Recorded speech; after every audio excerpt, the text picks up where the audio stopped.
So, what happens when an artist and an AI get together to create a concept album about a city? Well, you get Detroit by Jeffrey Abrick, and it's a project that makes us ask a really fundamental question. Where does the soul of music actually come from? Okay, let's dive right into this.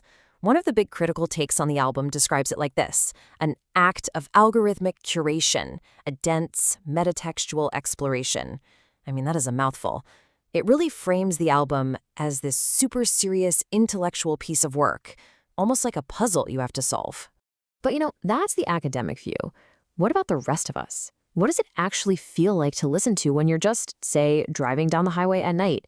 And that right there, that's the core tension we're going to explore today. Now, it's really important to get this straight. This was not about an AI just spitting out random songs. The artist, Jeffrey Brick, used the AI as a conceptual partner. He even called it a steel lung that could breathe life into ideas he'd had sitting around for decades. In other words, this is a human vision just realized with a machine. All right, so here's our game plan. We'll start with the whole idea of an AI-powered album. Then we'll get into the critic's very academic take. After that, we'll shift gears and experience it from the listener's perspective. Then we'll really compare the head versus heart on a few specific tracks. And finally, we'll tackle that big question: where is the soul of the machine?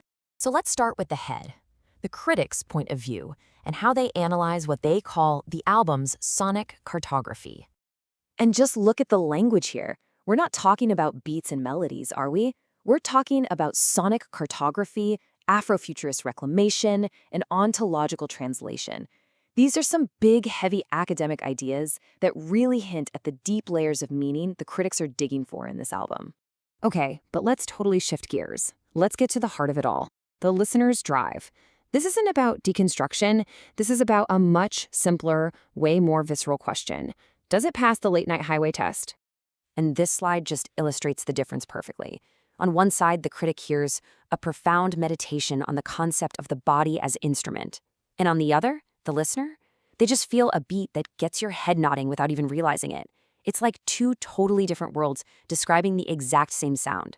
So now let's actually see how this plays out on the tracks themselves. This is where those two worlds, the head and the heart, collide in some really, really interesting ways. Okay, so take the track Motor City Body Machine. For the critic, this thing is a philosophical statement. It's all about the body as instrument. They hear this fusion of synthetic drums with actual human sounds like chest thumps, palm slaps, and they see it as this deep exploration of the physiological roots of techno music. But for the listener, it's not that deep. It's just a great groove. Like one person put it, it kind of puts you in a trance and gets your head nodding without even realizing it. See? No philosophy needed. Just a feeling. A vibe. Or how about the track A Heidelberg Story, which is about this famous, kind of chaotic art installation in Detroit. The critic sees a major problem here. They call it a fundamental, perhaps insurmountable friction between this wild, messy art and the very rigid mathematical structure of a techno beat. But does the actual listener feel any of that friction? Nope, not at all. They hear a super smooth, thumping electronic dance track, absolutely perfect for driving. That whole conceptual problem that the critic sees, it is completely irrelevant to the listener's experience. They just hear a great song for a road trip. And this whole divide between the head and the heart, between analysis and just plain feeling, it gets even clearer when the album gets to a track about pizza. Yeah, you heard that right. Detroit Pie Guy. And the listener reactions are just pure joy. People said they laughed out loud, they got instantly hungry, and they found the line, sauce slap clap snap, to be ridiculously catchy. So, forget sonic cartography. This is a club banger about deep dish pizza, and people are loving it for exactly what it is. So, which perspective is the right one? The deep analysis or the simple enjoyment? Let's try to bring these two together and find the soul of the machine.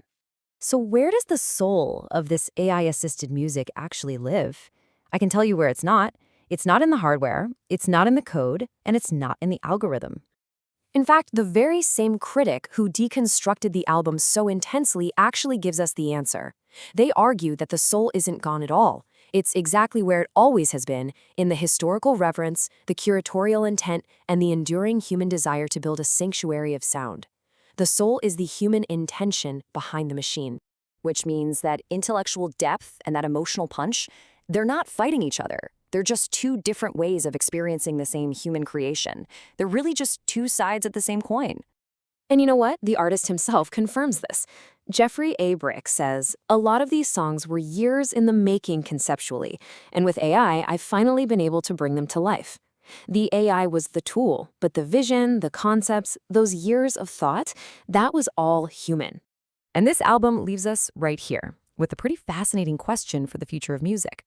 As art and AI keep merging, are we going to be listening with our heads or our hearts? Or is that line finally starting to blur for good? But in the end, the artist's final message isn't really about technology or criticism.